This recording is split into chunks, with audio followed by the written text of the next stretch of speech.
বাপৰে বাপৰে কৃষ্ণ হে আৰু দেই কৃষ্ণ কৃষ্ণ আহিব দেই আপোনালোকে আহিব দেই মহাৰাণীৰ ৰেষ্টুৰেণ্টত আহক দেই ৰাইজ আহক আপোনালোকে আহিব দেই এসাঁজ খাই যাব তৃপ্তিৰে এসাঁজ খাই যাব মহাৰাণীৰ ৰেষ্টুৰেণ্ট এয়া মহাৰাণীৰ মালিক মিষ্টাৰ দীপংকৰ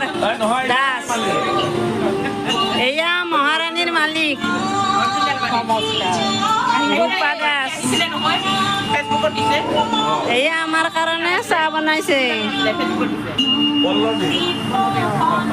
এওঁৰ মাতে নাই আহিব দেই কৃষ্ণ আৰু এইটো ঘৈণীয়ে আমাৰ মুগ্ধ প্ৰিয়াৰ DSP ছাৰ